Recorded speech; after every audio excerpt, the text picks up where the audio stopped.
Dave from Metal Planet here, and I'm at the Rambling Man Fair, and I'm about to interview the legend that is Mr. Ginger Wildheart and his band. And his band, the Wildheart. His band, the Wildheart, that's it. The Supremes. The Supremes. Right, thanks first of all for taking time out for this chat. I really appreciate it. For those who don't know too much about you, you've got a bit of a pedigree on you. I gather I'm more notorious than successful. Notorious, thank God. That's a strange way. Well, it conjures up a lot of things. I seem to be a lot. I think I get asked for photos and autographs by a lot more people than buy the records, because it seems to be non-stop these days. Everywhere I go, someone recognises us. And the best thing about the Wildhearts has always been that Wildhearts fans, there's not billions of them, but they exist everywhere. Everywhere you go. And it's a standard thing that people talk about, you know, going to a new place by themselves and breaking the ice. You just walk into any bar with a Wildhearts t-shirt and someone will come up and go, oh, cool shirt. I find them all in the frozen department in Sainsbury's. I know you were in a band. Yeah. We saw you at Hard Rock Hell when you played the Wildhearts there, of course, and you had a female singer. Do you remember? Oh, which one? Do you remember which one? Ginger. Ginger lass. I had a female singer. Broken arm. Anyway. Oh, that may have been Givy. Okay. There was a few girls on that stage, I think. Yeah, 'cause I remember them saying to me, who is this band? And I'm saying, you put me on, aren't you? This guy's been around forever, you know, he's fantastic. You know, I had to explain to them. It's probably Vicky. That ginger hair. She had Gap in her teeth. No, Blue that's teeth. teeth. Gap in her teeth. Oh, Givy. Yeah. Anyway, you started off, I was with the famous punk lady Becky Bondrich Yes, in the band The Bombshells. that's right. Awesome. Absolutely great. And then you went on to play a few years with the Choir Boys. Well, I was a fan of Becky from being a little kid, and there was that Sounds cover that she did with Vice Squad. I think everyone of my age had that cover on the wall. I love Vice. You know, I knew Becky intimately, even though she'd never met me before. On the wall. So that was a big thing. And the Choir Boys, I just joined the Choir Boys because I wanted to get into the Guns N' Roses gig for nothing. And I was introduced to Spike, and I went, you know, you guys need a lead guitar player. And their manager at the time was Phil Mogg from UFO. So, and because he thought I was a lead guitar player, he went, oh, give him the job. And I got into the gig for nothing, and they kept me in the band. You got what you wanted as well. Double whammy there, wasn't it? Absolutely, more than I wanted, really. Yeah. You actually played for a short while with the cult New York group The Throbs. Yes, I did. You were into your punk, weren't you? That was I was asked to join the band. I was asked to join the band before they'd heard me or met me or anything. They sent me a ticket to go and literally set up in New York, and they had a flat for me to stay in and everything. It was a bit of a weird one, that, because I didn't really like the band very much. The people were all right, but the music was dreadful. It was. Yeah. And I just decided I wanted to go to New York, and I got a black Les Paul for the occasion, and did everything you're supposed to do when you go to New York, and then everything you're not supposed to do when you get to New York. That's your notorious. That's your notorious bit coming out. Yeah. I've been sacked from a few bands. Yeah, well, it happens. And then of course, you haven't had a boring life. Just put it that way. No, it's never been boring. It's right. never going to be boring. I'm lucky in that respect. I think, you know, when we first started, the one thing we always said was that, you know, whatever happens to us, it's just not going to be boring. We just had this thing where we just wanted life to be more exciting than it seemed to be for other bands who were just working for success. Ginger, I'm not hiding from you. It's just getting a face full of Danny singing and smoking. There's also a solo side project, Silver Ginger 5. Yeah, but that was another thing that just came from a drunken night in Japan, where I told some record label that I could play all the instruments. So they said, well, you know, we'll book you in the studio, and after a few sakes, I went, yeah, great. Then the taxi turned up the next day, and all the instruments were, and I played drums on my knees before, but I'd never played drums in the studio, and I just had to go and do this demo and bluff it.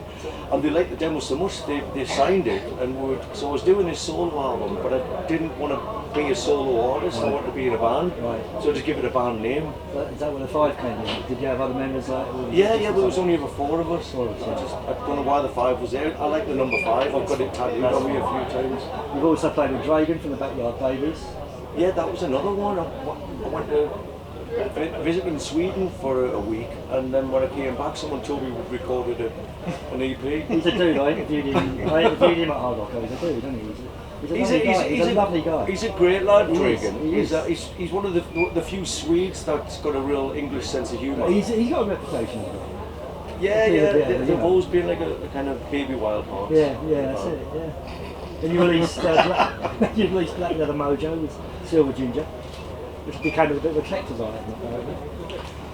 I gather. Yes, it did. It was largely ignored at the time. But That's probably why it's a collector's item now. I've always thought that history is going to be kind to me. You know, the present day is going to be a little bit more taxing, but I think history will be kind to me. Because if anyone one day likes the music that I write, they'll go back and realise it was all kind of the same standard. Sure. But most of the artists I like in the world don't sell very many records, and it's not by design. It's just it's a little bit harder to pigeonhole. And if I just got an Oasis haircut and just and ripped some Beatles songs off, I think I would have been rich by now. That happens. Or join a tribute band. They seem Yeah. to be all the rich people at the moment. Yeah, and you think, oh, God, 150 quid for a ticket. What's going on there? Man? Yeah. What's that for? For the Australian Pink Floyd. 150 £150 quid? they can claim for their sort of tickets. muppet pays that man, sort of that's what I'm saying. Jesus Christ. It's crazy, man. It's mental. It's mental. You've got to be mad. You've got to be mental. Yeah, but you know what you want to hear is really mental. I mean, all right, you can imagine they've spent as much money on the light show as Pink Floyd, but they charge for a meet and greet. Oh, come on. No way. Really? They know the fucking the bootleg Pink Floyd charge for a meet and greet. The pretend Roger That is Waters. just so. God, man. The world is a fucking mad place. Also, what, a live album. I think it was called White Monkey or Great White Monkey or something. Oh, we did loads at one point. It was how we made money. I've just always been a very good hustler. While at the same time giving people stuff that they can buy that it doubles in price because we delete it. And all those original CDs that people bought for a tenner, they can get rid of for a fortune. But I think it was the first one that we'd done where I played I think the first acoustic show ever, and you were there and it was at that time at the place. 12 bar. 12 bar, yeah. And you were on the balcony, but you were literally as close as you are to me now. And it was great. It was just one of those impromptu nights I did with Willie Darling where it ended up being really good. But apparently the CD, though I've never heard it, is really annoying because there's some guy shouting right next to the microphone all night. It's you, innit? Yeah. That was before I could shout. So, reading my notes, I've been going through my sort of things I was working to find out about you. It said you were in a super group, Camp Freddy. Yeah, that's just it was a Dave Navarro, Duff McKagan, Ozzy was there with you. Yeah, awesome. that was good. It must have been pretty cool. That just good. It was funny. I got flown first class to Vegas in a big, huge, suite that I don't think I saw. And it was nice. It was nice to see Sharon Osbourne again because she kind of made a beeline straight over. Yeah, she never forgets anything. Yeah, and then Ozzy came over. And he does forget quite a lot, so he didn't have a clue who I was. You wouldn't be Ozzy if you didn't, would he? Yeah. But I said to Ozzy the last time I saw you, you'd warned me against the dangers of drink. I'm like, Ozzy Osbourne warning someone against the dangers of drink. What do you say? Who are you again? And then you say, I recognise you, mate. Not that sozzle. You did a really ambitious triple album in 2011. And then you decided to stay on the record company distribution side of it and go with the Pledge thing. Yeah, when Pledge was fan friendly. You did well with that. It was because I always had a good relationship with the fans, so if I did anything that was fan led, you won an award for it, didn't you? It was going. You did win an award. Yeah, I was about to say that. Yeah. But then Pledge turned into, Robbie Williams put his album out, then Scary Spice put her album out or something, and then it just turned into another corporate venture. So many poor bands got screwed, didn't they? Over Pledge, poor old Bernie Tormey got thousands. It was always going to happen. As soon as you get the corporate heads in, then they're going to tread on anyone that doesn't really make them a lot of money in favour of the people that do. Doesn't matter if the people that don't make them money are legends and have been around for a long time. Yeah, it's disgusting. And then you set up an online sort of school fan club thing with like you promised 3 brand new songs on the first day of every month. Yeah, that was pretty and cool. It happened on the first day of every month. That must have been cool. Even if we were working all night up to that fucking morning. I also remember a program Spitting Image where they were making the puppets to go with the news. Yeah. Right up until the show went out, they were filming a half an hour before, and that was literally what that gas was like. Yes, I was going to. It was we were working right up until we still got all the songs out on time, but some of it was a right effort. Because that was the Ginger Associated Secret Society, that's right, isn't it? Yeah, That's you why guys didn't people play on didn't any of know that lot, did you No, not? no. Oh, we'll come to you guys soon. I haven't left you out. 555. We played. I will come to 555. I will come to you guys. I haven't Yeah, left you no, out it's either. fine. Don't worry. It's all right. Last year you brought out another solo album, The Pessimist's Career. No, the Pessimist Companion, not what. Follow on for Ghost in the Tanglewood. Yeah, the Pessimist Companion came out like Pledge. People got to pay for it in advance, but what we were doing was setting up round records, so we gave them the album download in advance. Yeah. But the album actually, the Pessimist Companion isn't coming out until about October. But I've always liked to say thank you to the hardcore fans by giving them something straight away. Yeah. The rest of the world is just, it's not even on their radar. When it says a follow-up from Ghost, is it sort of a concept thing? No, well, concept and in as much as it's songs about miserable songs with nice tunes. It's conceptual enough. Well, now coming back to tonight, you guys are on the main stage, special guests before the darkness. You've been here before. Oh yeah, And now the guys, we talk about the guys. Wave at the camera, you are here. I was enjoying some peace and quiet, just contemplation. You must be pretty excited playing the main stage tonight. We all are. I think you must It's be really. I look forward to every gig. It is. I mean, we do look forward to every gig, don't we? Because it was just an acoustic set when you were here last time, wasn't it? No, it was with the band that put together just for a one tour. Right, It was because Connie this is my Bloom. first Rambley band, so. Yeah, it's the first one I'm going to remember because I got really drunk last one. But it's you know, we confuse the audience by going on and playing a bunch of solo songs that they didn't really know. Other Wildheart, I think it tends to go over better because it's more powerful and I don't know, it's a better band. Yeah. And now you've released a brand new Wildheart album, first of 10 years.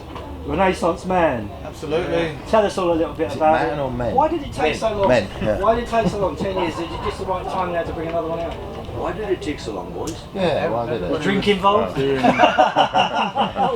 other substances like anodines and I things? can't remember. I was on drugs at the Well, time. Danny was in the band for a long No. time, so Yeah. he wasn't, and he rejoined. Was it last year you rejoined? Yeah, nearly 2 years. Yeah, you're in and out. Right, yeah. Yeah. You've probably released 10 albums since of your Oh, own. solo So he's been stuff. busy He's doing been busy all the time. He's the guys who had the sabbatical. Yeah. No, I've done 4 solo albums You've done, as well. you Yeah, have, yeah. you've been working as well. Oh. These are the guys, the lazy ones. Yeah. Well, he's got a career, Yeah. and Danny, was on the You've got a Dolls. career, it's called a musician, dude. No, he has a proper job. Oh, right, really. yeah.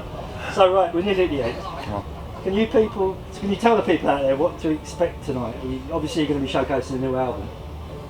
Yeah, a bit. absolutely. Playing new songs off the album, which is what's making it really exciting for us. Of course, yeah. Are you going to leave some surprises as well tonight? Do you know what? I can't remember what we wrote the set list so long ago Right. for this gig. Yeah. I can't It remember covers what's on it. There's everything. There's a bit of old, bit of new, That'd and a be little great, bit in the that'd middle. be great, Yeah, the whole So that's catalogue all of that. everything Yeah. you've done, that's going to be There's a awesome. lot of songs to choose from. So That's fantastic. Well, what can I say? It's been an absolute pleasure to meet you Thank you very much. and to talk to you guys, Thank the you. little tardy while. It's all right. Look forward to seeing you tonight. Me too. I'll be the man with the pad writing all my notes down. I'll be the one that's trying to see my notes without my glasses on. But Just go it's down been well. great, it really has. Thank you very much. Okay, this has Thank been you. Dave for Dave for Metal Planet Music, signing out.